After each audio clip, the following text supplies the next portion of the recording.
ଯେତେବେଳେ ରଥଯାତ୍ରା ଅଘଟଣ ଶୂନ୍ୟ ଭାବରେ ହେଉଛି, ରଥଯାତ୍ରା ଅତ୍ୟନ୍ତ ଭବ୍ୟ ଆକାରରେ ହେଉଛି, ସେତେବେଳେ ବିଜୁ ଜନତା ଦଳର କିଛି ବନ୍ଧୁମାନଙ୍କୁ ଏବଂ କଂଗ୍ରେସ ଦଳର କିଛି ବନ୍ଧୁମାନଙ୍କୁ ଆଖିରେ ଏଇଟା ଯାଉନାହିଁ ଏବଂ ବିଜୁ ଜନତା ଦଳ ଯିଏ ଜଗନ୍ନାଥ ସଂସ୍କୃତିକୁ ନଷ୍ଟ କରିବା ପାଇଁ ବିଗତ ଶାସନ ସମୟରେ ଅପଚେଷ୍ଟା କରିଥିଲେ, ମୋତେ ଲାଗୁଛି ସେମାନେ ସେହି ମାନସିକତାରୁ ଏବେ ବି ବାହାରି ନାହାନ୍ତି।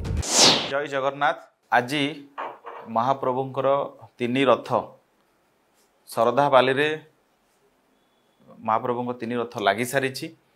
ଭକ୍ତମାନେ ଅତ୍ୟନ୍ତ ଶ୍ରଦ୍ଧାର ସହିତ ଦର୍ଶନ କରୁଛନ୍ତି ଏବଂ ଚଳିତ ବର୍ଷ ରଥଯାତ୍ରା ଯେଉଁଭଳି ଭାବରେ ଅତ୍ୟନ୍ତ ଶୃଙ୍ଖଳାର ସହିତ ଏବଂ ଅଘଟଣ ଶୂନ୍ୟ ରଥଯାତ୍ରା ହେଇଛି ଏବଂ ଯେଉଁଭଳି ଭାବରେ ଭକ୍ତମାନେ ମହାପ୍ରଭୁ ଜଗନ୍ନାଥଙ୍କୁ ମନ ପୂରେଇକି ଦର୍ଶନ କରିବାର ସୁଯୋଗ ପାଇଛନ୍ତି ଏବଂ ରଥ ଟଣାରେ ଯେଉଁଭଳି ଭାବରେ ଅଦ୍ଭୁତପୂର୍ବ ଜନସମାଗମ ହେଇଛି, ଏ ରଥଯାତ୍ରା ଗୋଟେ ସ୍ୱତନ୍ତ୍ର ରଥଯାତ୍ରା ଭଳି ଅନୁଭବ ହେଉଛି। ଏବଂ ଆମେ ଯଦି ବିଜୁ ଜନତା ଦଳର ଶାସନକୁ ଦେଖିବା, 24 ବର୍ଷ ଭିତରେ ଏଇଭଳି ଭାବରେ ଶାନ୍ତି ଶୃଙ୍ଖଳାର ସହିତ ଏବଂ ଏହିଭଳି ଭାବରେ ଭବ୍ୟ ଭାବରେ ରଥଯାତ୍ରା ସେମାନେ କେଉଁଭଳି କେବେ ବି କରିପାରିନଥିଲେ, ବିଶେଷ କରି ଅଘଟଣ ଶୂନ୍ୟ।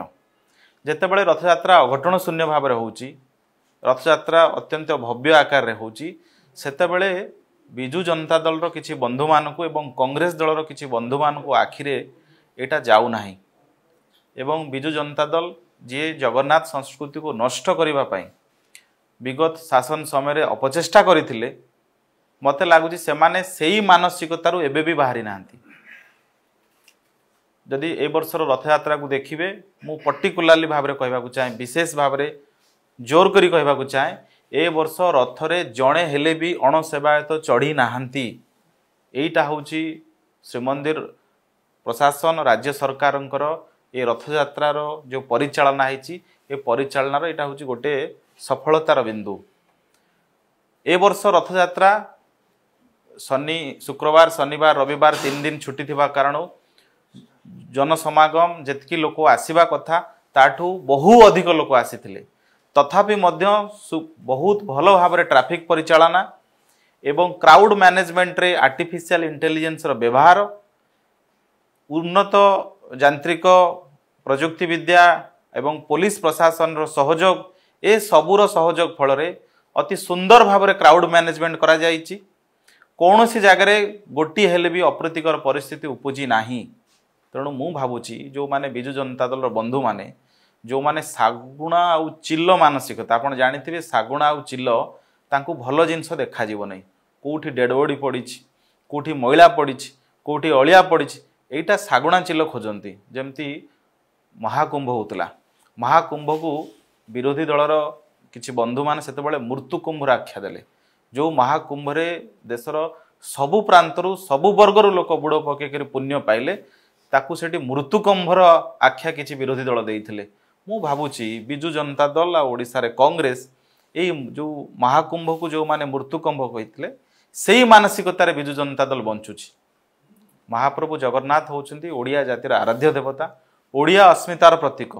ଆଙ୍କୁ ନେଇକି ଯିଏ ବି ଯେତେବେଳେ ରାଜନୀତି କରିଛି, ସିଏ ତାର ଭୋଗ ପାଇଛି, ତାର ପରିଣାମ ପାଇଛି। ବିଜୁ ଜନତା ଦଳ ଯେଉଁ ଅରୁଣ ସାହୁ ଆଜି କହୁଥିଲେ, ଅନେକ ମିଥ୍ୟା ଅଭିଯୋଗ ଆଣିଲେ, ସେ ଅରୁଣ ସାହୁ ମୁଁ ଖାଲି ମନେ ପକାଇ ଦେବାକୁ ଚାହେଁ, ଯେତେବେଳେ ବ୍ରହ୍ମ ପରିବର୍ତ୍ତନ ହେଉଥିଲା, ନିଜେ ଅରୁଣ ସାହୁ ତ ଆଇନ ମନ୍ତ୍ରୀ ଥିଲେ। ତାଙ୍କର କେଉଁ ଫଟୋ ଭାଇରାଲ ହେଉଥିଲା? ଦାରୁ ଶଗଡ଼ରେ ବସିକରି ଫଟୋ ସୁଟ୍ କରୁଥିବାର ଫଟୋ ଭାଇରାଲ ହେଇଥିଲା। ଯେତେବେଳେ ବ୍ରହ୍ମ ଦାରୁ ଖୋଜିବା ପାଇଁ ଯାଇଥିଲେ, ଅନନ୍ତ ଶୟନ ମୁଦ୍ରାରେ ମହାପ୍ରଭୁ ଜଗନ୍ନାଥଙ୍କର ସେବାୟତ ମାନଙ୍କ ସାଙ୍ଗରେ ବସିଥିଲେ। କେଉଁ ସେବାୟତ? ଯେଉଁ ସେବାୟତ ଯାଇକରି ଦୀଘାରେ ଜଗନ୍ନାଥ ମନ୍ଦିର ପ୍ରତିଷ୍ଠା କଲେ, ବିଜୁ ଜନତା ଦଳର ସାଧାରଣ ସମ୍ପାଦକ। ଆଜି ସାରା ଓଡ଼ିଶା ମନରେ ଉଦ୍ବେଗ ଯେ ଦୀଘାକୁ କାହିଁକି ଜଗନ୍ନାଥ ଧାମର ମମତା ବାନାର୍ଜୀ ଯେଉଁ କହୁଛନ୍ତି, ଏ ମାନ୍ୟତାକୁ ନେଇକରି ଓଡ଼ିଆବାସୀ ଲୋକଙ୍କ ମନରେ ମନ ଦୁଃଖ ଅଛି, ଓଡ଼ିଆ ଲୋକଙ୍କ ମନରେ ଦୁଃଖ ଅଛି। जदि आपंक आम भिडी भल लगा तेब आम चैनल को लाइक, शेयर और सब्सक्राइब करने को जमा भी भूलु नहीं।